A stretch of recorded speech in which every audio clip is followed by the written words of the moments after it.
welcome back to the channel and welcome back to this little experiment that we've got going on with Manchester United. It's episode 2. If you haven't watched the first episode, then go back and just have a look at that and see where we're up to. So we are in August 2020, ready to start season 3, and yeah, this video shouldn't be quite as long as episode 1.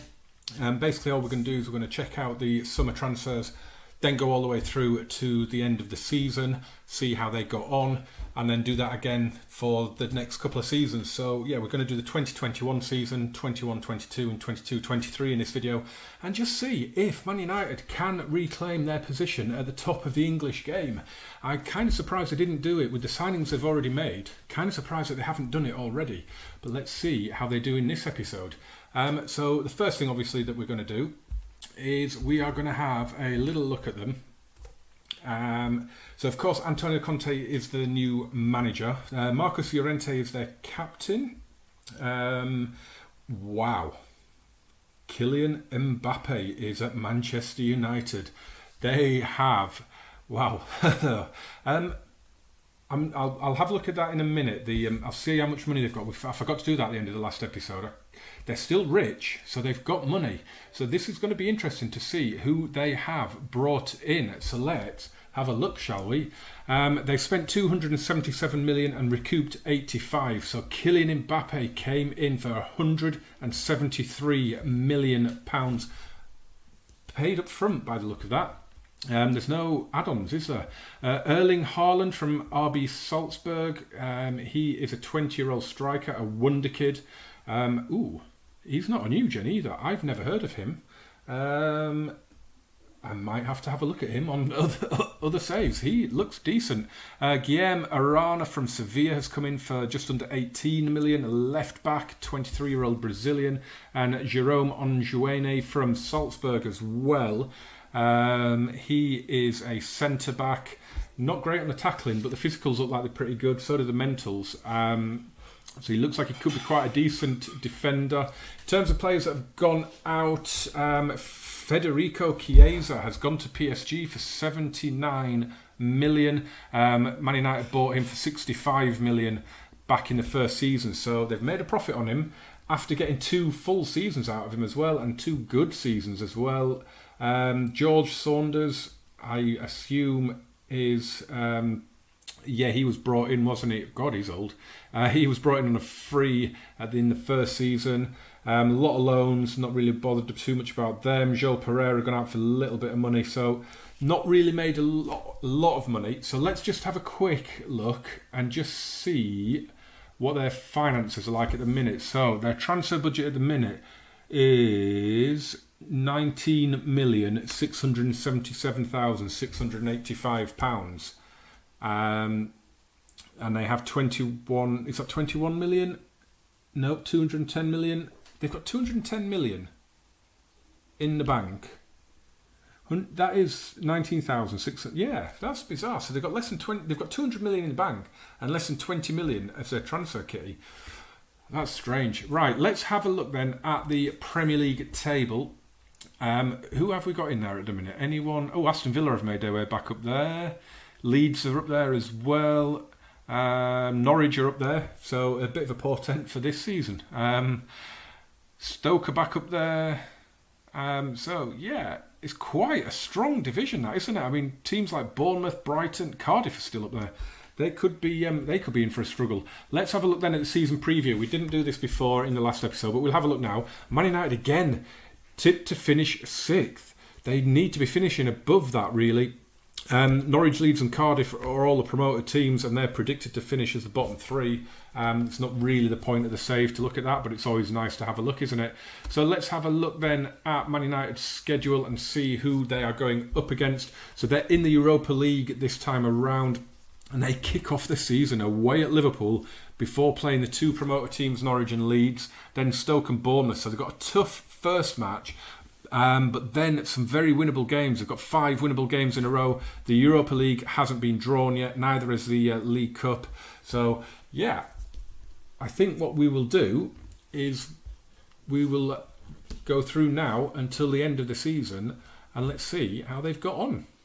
Here we are then on the 10th of May 2021, so it is the day after the final day of the Premier League season, so let's get in and let's see who has done what in the Premier League. Let's see how Man United have got along, and yeah, we'll take it from there. So we'll have a look at the Premier League table first.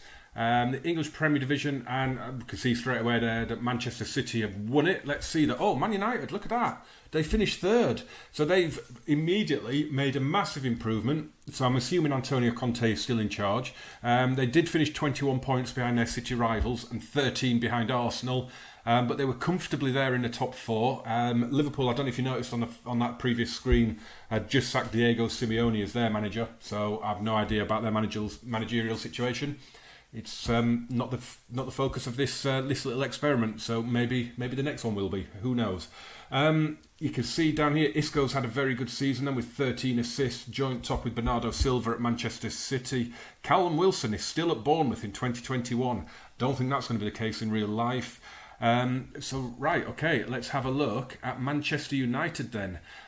So what we'll do is we'll just have a quick look at who scored the goals for them. Kylian Mbappe with 26.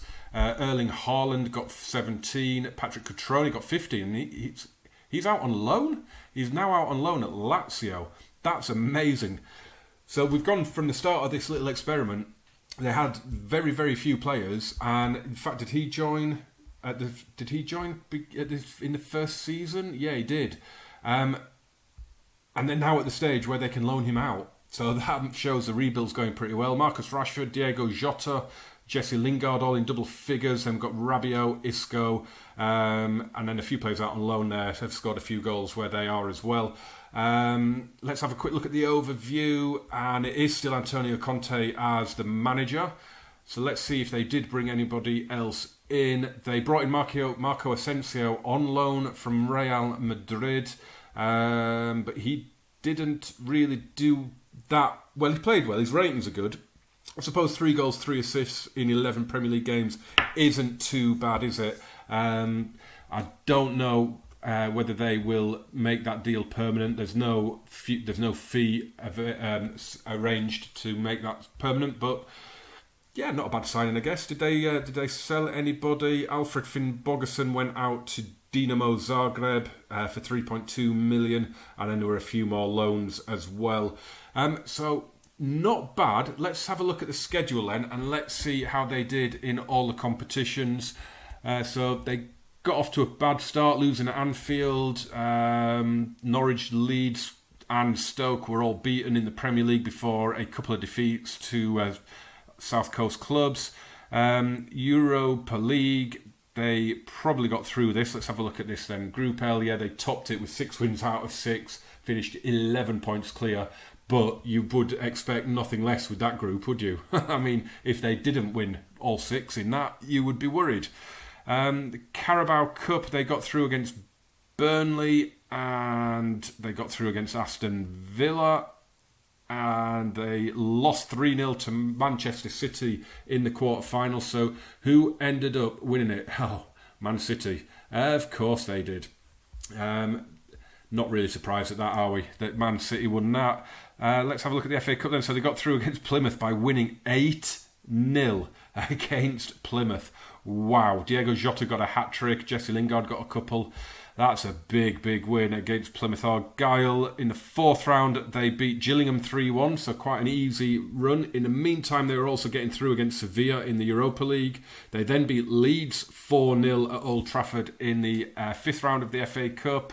They then put PSV out of the Europa League before losing 3-2 away at Bournemouth in the FA Cup 6th round, and Bournemouth beat them in the league as well, didn't they? So at Dean Court as well. So yeah, you can see there they beat Bournemouth 4. They got revenge on both Bournemouth and Southampton there, but Bournemouth put them out in the quarter-final of the FA Cup. So let's see how they got on in the quarter-final. So they lost at home to Lyon in the first leg, and then won 3-1 away with 2 late goals from Jota and Luis. So they're into the semi-final. Remember, they won it in the first season, of course. And they went through again, beating Schalke 2-1 in both legs. And they haven't actually played the Europa League final as yet. It's 2.5 weeks away, so we will look at that when we go into the start of next season. So that's really interesting. So Liverpool are the current holders, but if we have a look at the past winners, of course we see that Man United won it in 2018-19. Then when they beat Chelsea, I think that was on penalties, wasn't it? We saw in the first episode of this, and they will take on Juventus. That is a ridiculous final, isn't it? That is unbelievable. What a final that is. That's going to be something at the Stade Roy Baudouin in Belgium. And it's apparently only hosts the Belgian national team. I didn't know they had a national stadium. So yeah, I guess that is the first thing that is the first sign of progress this season. They had 2 6th place finishers. They finally got up to 3rd. They're in another Europa League final. So they're edging closer. I mean, they did finish a long way behind Manchester City, granted, but they're starting to build up a little bit again, aren't they? Let's have a look just quickly at their finances. So they've got a bank balance of only 32 million in the bank account and only 8.7 million in their transfer kitty. So this is going to be interesting now to see what they do in terms of transfers, because to buy anybody now, they're really going to have to sell players. Have we got any contracts running out? We don't. Just a loan contract with Marco Asensio. Navas and Smalling's contracts end at the end of next season. To be fair, at 34 and 31, I would probably expect to see them released at the end of next season. But you never know, do you? Right, okay. Time for us then to fast forward to the end of the summer transfer window again, and let's see who they've signed to see if they have signed anyone. As I say, they're probably going to have to sell as well, so should be an interesting transfer window. Right, end of the summer transfer window, and just a quick note, apologies continuity geeks, there's been a few days since I last recorded the last bit, so haircut, different t-shirt, apologies. Right, as you can see, 6th of August 2021, let's get in and let's see who Manchester United have signed in this window. Let's bring them up and see if they have signed anybody. Why have they got a new manager? Marcelo Bielsa is now the manager. Wow, he's had some jobs. He left Leeds after a season. That's not going to happen in real life, is it? He went to Sevilla, had a season there. Went to Roma, had a season there. And is it Man United? What happened to Antonio Conte? What happened there? So Antonio Conte left and went back to Juventus. That's like is that his second spell, or has he only been there twice as manager? Surely he's been there more than... He was there as a player for 12 years, that we know. He was manager, 2011 to 2014. I thought he'd been back since then. Okay, so he's back at Juve. Wow, Man United not having much luck, are they? And Marcelo Bielsa. Oh my word. That's going to be interesting. Right, let's have a look at their transfer history then. And they spent 162 million and brought in 52. So who have they bought? They bought Jamal Lascelles from Newcastle for 32 million. They bought Benjamin Mendy from Shakhtar. He went to Shakhtar from Man City, and he has come back pretty cheaply, I would say, for that. Diego Ferreiro from Nacional. Don't know him, to be honest. Looks as though he could be a new gen. He's 18, centre-back. I'm guessing for that kind of money, he's pretty good. Max Aarons from Wolves for 51 million. He is at Norwich currently in real life, then went for a couple of seasons to Wolves. Wow, he does look like a quality player right back. Nabil Bentaleb from Chelsea for 33 million. And Wallace from Brazil.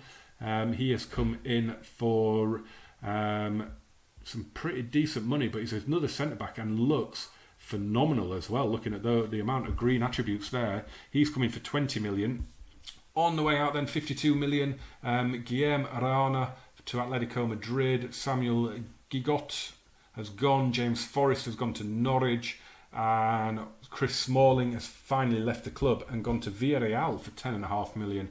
Scott McTominay has gone to Newcastle on loan. Axel Tuanzebe and Mason Greenwood have gone to either side of Sheffield. Any other? Aaron Wan-Bissaka. That's an interesting one. He's gone to Wolfsburg on loan. But then they have signed right backs, haven't they? So not really a massive surprise. Patrick Cutrone has gone to Fiorentina on loan as well. They have got some players now, Manchester United, haven't they? They have got some serious players. If they don't win the league this season, I would be very, very surprised. I mean, they've got Keylor Navas still in goal.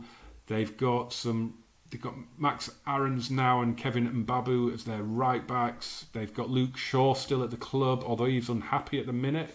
So he has requested to leave. That's an interesting one.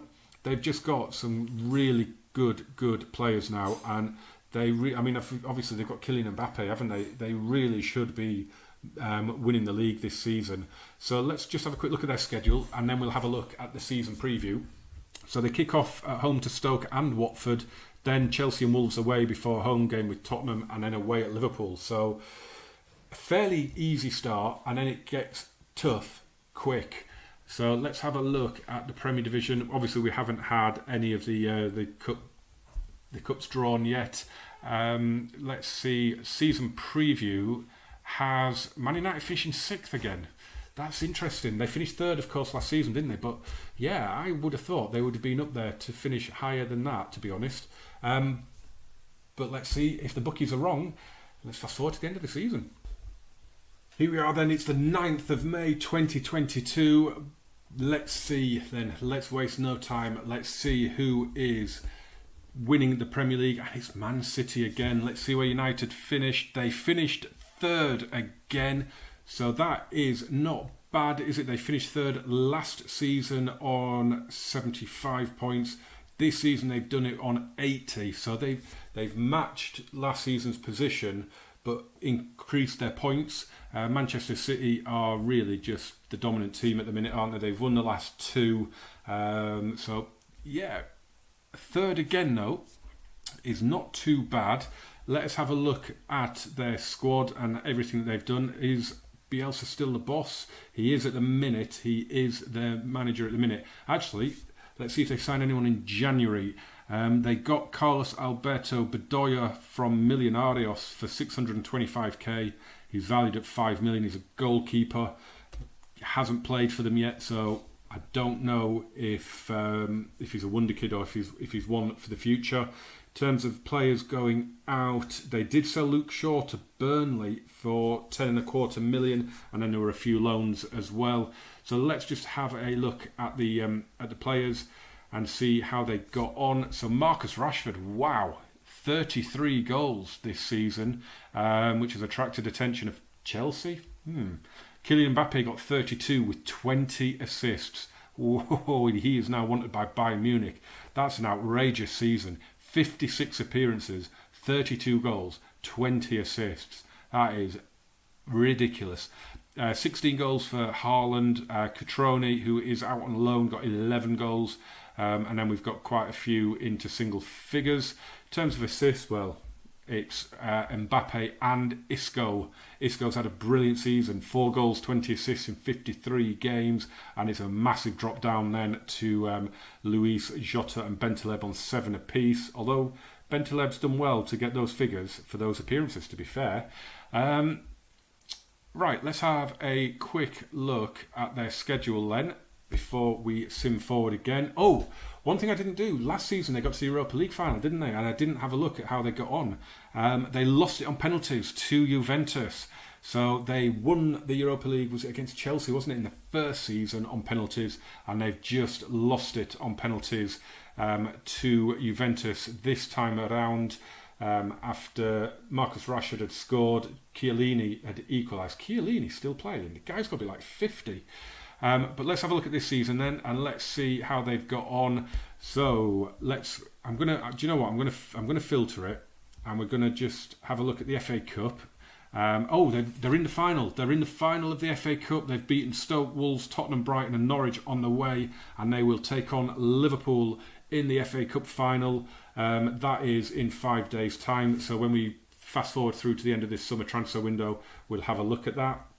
Let us have a look then at the Champions League. Were they in that? They were in the group stage and didn't do well, did they? didn't get out of the group. Barcelona and Cagliari got through ahead of them, so they dropped into the Europa League. So let's have a look then at the Europa League, and they did not do well at all. Knocked out by Real Sociedad in the second knockout round after getting past Feyenoord. That is not good enough for Manchester United. I am surprised that Marcelo Bielsa has survived. And the Carabao Cup, they went out at home to Tottenham in the third round at the first hurdle. I am very, very surprised that they have managed this, and they obviously didn't play the Euro Super Cup. So I am very, very surprised that they have kept Marcelo Bielsa. I wouldn't have thought that would be enough to keep him in a job. I mean, if he wins the cup final, perhaps, I think we might see a change at the end of the season. So here we are. We are on the 22nd of July, which is really, really early to be coming back. But when I checked the rules at the end of last season, the transfer window said it shut on the 21st of July in the Premier League, which I do not understand. It is still open the rest of the way around Europe. It's till the 31st of August. So why it is shut, nearly 3 weeks earlier than it would do normally, or 2.5 weeks? I don't get it. I really don't understand how it's shut so early, but it seems to have done. So I guess all we can do is go in and see what has happened, see who Manchester United have bought, see who they have sold, see if they still have Marcelo Bielsa as manager. So let us have a look. Let's have a look at the overview first of all, and we see Bielsa is still there, which is very interesting indeed. We'll just have a quick look at their schedule and see if they won the FA Cup final, and they did. They beat Liverpool 2-1, and it was Mbappe and Rashford who seem to be scoring all the goals at the minute, don't they? I mean, look, the last 1, 2, 3, 4, 5, 6, 7, 8, 9, the last 10 goals they scored in competitive action is from those two. Okay, let's have a look then at their transfers and see who they have brought in. So it seems a little bit more conservative this time. 107 million spent, 133 generated. They've brought in Jose Gaya from Valencia, very good left back. Mohamed Sengeza from Galatasaray, don't know him. Is he a real life player? Is he a new gen? He's real life. I don't know him. He's a goalkeeper. In real life, he must be at Bursaspor still. Does look very good, to be fair. Lenny Morin from Anderlecht is an 18-year-old new gen, a right winger, valued at 16.5 million, and they spent a lot of money on him. And Hyung-Sun Min has come in, one of my favourite players. I love this guy. He is a fantastic player. He has come in. He's valued at 48.5 million. They've paid up to 35 million for him. So some good signings, some good little strengthening going on there, I think, from Bielsa. In terms of players going out, Marcus Llorente, who came in from Real Madrid, was there for a few seasons. He's gone over to North London. Dean Henderson, I think he's a youth product, is he? Yeah, he's a youth product, a goalkeeper. He has gone to Leicester. And Kylian, wow. They have sold Kylian Mbappe for less as well, I think.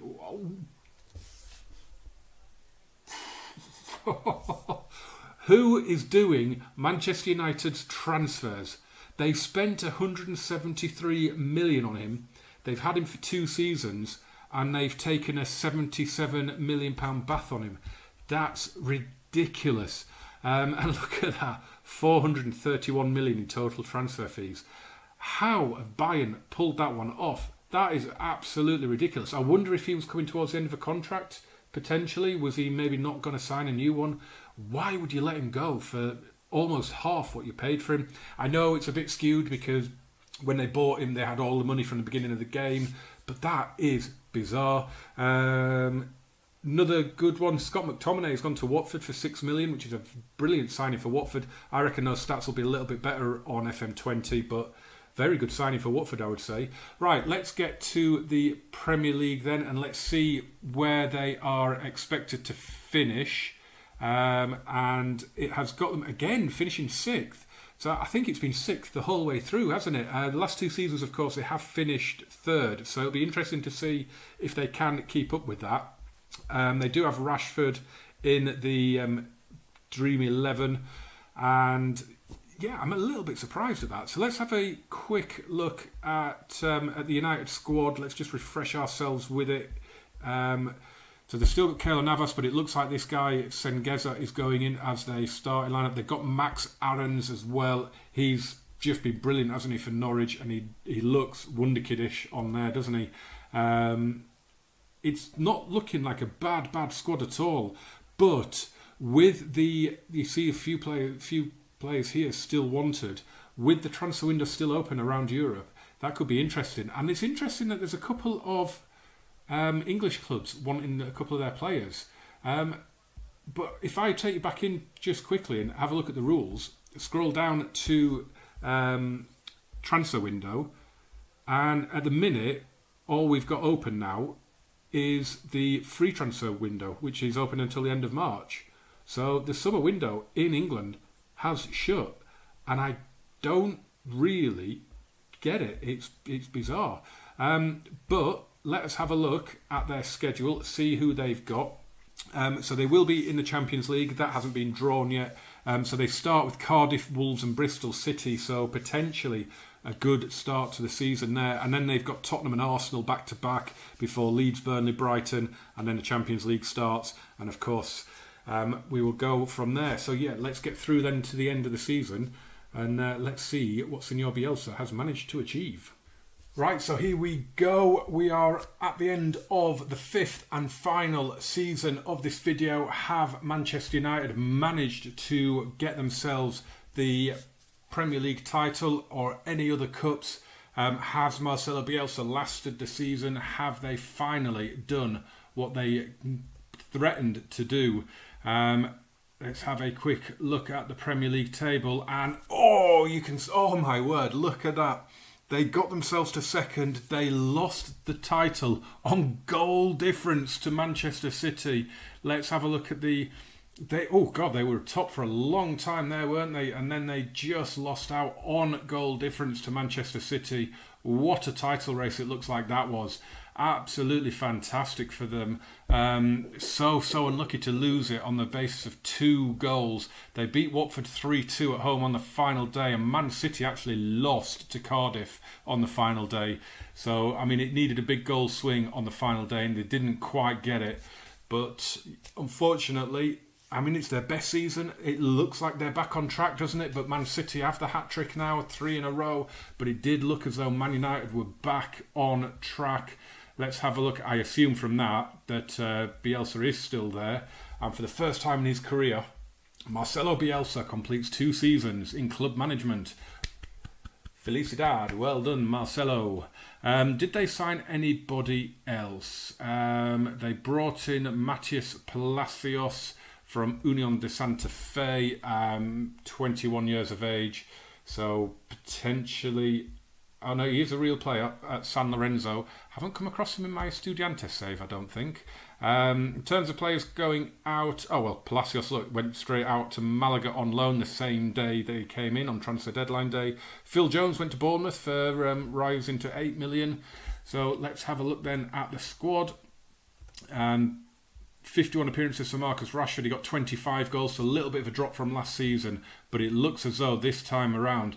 comfortably the club's top scorer. Diego Jota and Lingard between them only got the same sort of amount of goals. But in terms of assists, it looks like there was quite a lot of good assisters. 3 of them in double figures. So not bad at all. In terms of average rating, it was Marcus Rashford with his 51 appearances getting 7.33 and a goal every other game. He surely won the Player of the Season awards. I guess only one thing... should we have a look at the club finances, actually? Let's just see if how the finances are looking now. They have no transfer budget, and they are 40... Is that 40 million? 40,024,000 in debt. So, yeah, I mean, the Premier League money will come into that, and that won't be an issue, will it? But... yeah, let's have a look then and see how they got on in their various competitions. So let's take that away. Let's have a look at the FA Cup. They didn't get very far, the 5th round, and they lost to Arsenal after getting through against Swansea and Millwall. Let's just bring up the Champions League. And, well, they got to the first knockout round. Not brilliant. They lost 3-0 home and away to Paris St Germain. Not good at all. The Carabao Cup, lost to Manchester City in the first round. Did Man City go on and win it? They did indeed. Actually, should we have a look who has the... I'm guessing the Champions League final hasn't been played yet.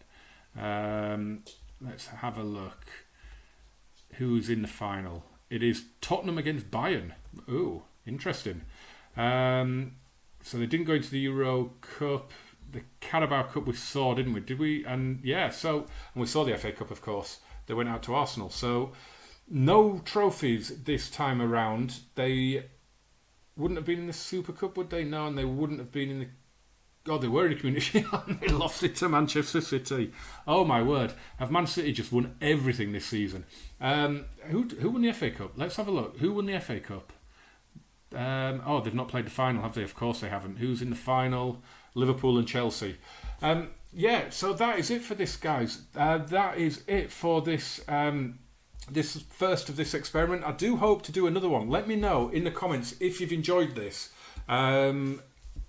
I've really enjoyed putting it together. I've really enjoyed seeing how the club got themselves back almost to the top. They were within a couple of goals of winning the league.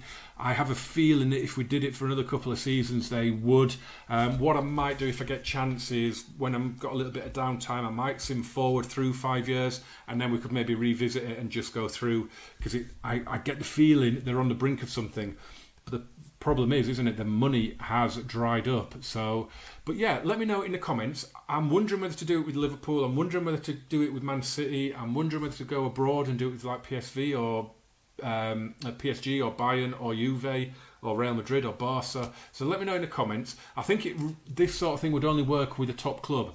I don't really think it'd work with a League One club, a League Two club, maybe a club like Leeds or someone in the Championship, a fallen giant type club, possibly, maybe a club like Newcastle. So yeah, jump in the comments and let me know if there's a club you'd quite like to see this happen with. I've had some lovely feedback on the first episode, so thank you very much for that, and I hope you enjoy this one as well. Jump in the description for the links to the Estudiantes Save and our Save Our Season series, and links to follow me on Twitter. And yeah, remember to like and subscribe and all that good stuff. And I will see you again very soon, guys. Thank you very much for watching. Bye-bye.